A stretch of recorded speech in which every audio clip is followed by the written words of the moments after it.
आज बिग बॉसच्या घरामध्ये 13व्या आठवड्याचा कॅप्टन्सीचा टास्क पूर्ण होणार आहे आणि त्यामध्ये कॅप्टन कोण बनणार आहे हे मी तुम्हाला व्हिडिओच्या शेवटमध्ये नक्की सांगेल.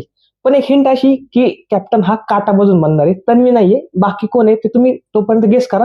पण मला आज बिग बॉसची पोल खोलायची यार, की बिग बॉस हा किती खालच्या लेवलचा स्क्रिप्टेड शो असू शकतो, की खालच्या लेवलचे तुम्ही गेम प्लॅन करू शकता. हे मी तुम्हाला सांगायचं म्हणजे दाखवून द्यायचं. आणि जर व्हिडिओ आवडला आणि मी जे बोलतो हे जर पटलं तरच सबस्क्राईब करा, नाही तर प्लीज नका करू. आणि जर चुकीचं वाटतंय तर कमेंटमध्ये शिव्या द्या, मला काहीच प्रॉब्लेम नाही. पण ऐका, मी तुम्हाला सांगतो, कालच्या टास्कमध्ये तो पाईपलाईन जोडायचा टास्क होता. त्याच्यामध्ये दीपाली आणि राखी सावंत ज्यामध्ये होते, तो नीट पहा, नीट आठवा, मी तुम्हाला सांगतो. त्याच्यामध्ये दीपाली आतमध्ये गेली होती, राखी इकडे शोधत होती. पण मला एक सांगा, जर खाली पाईप ठेवलेले आहेत आणि तुम्हाला पाईप शोधायचे, तुम्ही कसं ते चाचपडशाल ना, की पाईप असं असं काहीतरी करून. राखी सावंत डायरेक्ट पाईप उचलते. या व्हिडिओमध्ये नीट पहा, राखी सावंत डायरेक्ट पाईप उचलते. कोणता पण पाईप जर दीपाली सांगते हा उचल, तो उचल, हे कर, ते कर, ती डायरेक्ट पाईप उचलते. ती चाचपडत नाही बसते. हे कसं शक्य आहे मला सांगा.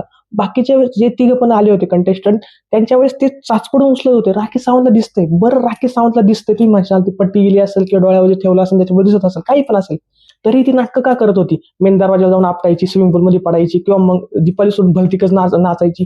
ही नाटकं ती का करत होती? मी तुम्हाला सरळ सांगतो, बिग बॉसवाल्याने तिला सांगितलंच ना 100% की हा टास्क तुला हरायचा आहे, हे तुला कम्प्लीट नाही करायचं. त्यामुळे तिने एवढी सगळी नाटकं केली.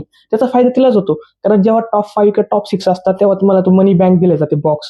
एक तर ते 10-12 लाख असतात, 7-8 लाख असतात. जसं जान्हवी किल्लेकर मागच्या वेळेस 9 लाख रुपये घेऊन गेली. तसं काय असेल का? राखी सावंत दरवेळेस तेच करते. 16 सीझनमध्ये तिनं तेच केले. फक्त ती पैशाची बॅग उचलून घेऊन गेली, ती शेवटपर्यंत कधीच गेली नाही. आणि तिला पण तेच पाहिजे होतं की तेव्हा जास्तीत जास्त मनी भेटावा, म्हणून हा टास्क तिने मुद्दाम हारलाय. आणि ही बिग बॉसची एक साजिश आहे, मी तुम्हाला खरं सांगतो. आणि जर तुम्हाला असं वाटत असेल की नाही राखी सावंत हे मनाने केले, नाही, हे बिग बॉसच्या सांगण्यावरूनच झालेलं आहे. आणि तिने मनाने जर केलं असतं त्याने एवढं नसतं केलं. ते नॉर्मल खेळायची नाटकं केली असती, पण ती पाहून सगळं खेळत होती, हे मला जाणवते. म्हणजे मला इथं बसून समजते की राखी सावंतला सगळं दिसतंय. ते बिग बॉसचे शो मेकर्स, ते बिग बॉसचे एडिटर, त्याला नाही समजते का? पण तुम्हाला समजतंय, मग तुम्ही राखीला थांबवा ना. तर तुमच्यामध्ये काही हात नाही येतात. नाही, तुमच्या याच्यामध्ये हात आहे. तुम्हाला पण तेच पाहिजे की राखीने हा गेम हरवा, आणि तुम्ही तेच म्हणूनच खुश आहे. कारण 25 लाखावरून डायरेक्ट 18,75,000 येतोय ना आकडा. वा, एवढा भिकारीपणा जर करायचा असेल तुम्हाला ना, हा शो बंद करा. महाराष्ट्राला कोणालाच नाही पाहायचा. आम्ही बावळट आहे का शो पाहिला एक तास दिवसातला वाया घालवायला? काय भिकारीपणा आहे. बरं, जाऊ द्या. कॅप्टन्सीवरती येऊया. कॅप्टन आज सागर कारंडे आणि रेवामध्ये फायनल जो झाला त्याच्यामध्ये होणार आहे, म्हणजे फायनल त्याच्यामध्ये रेवा आज कॅप्टन होणार आहे. बिग बॉस मराठी सीझन 6 शेवटची कॅप्टन रेवा कौरासे कुरासे काय आहे ते ती बनणार आहे, हे लिहून ठेवा.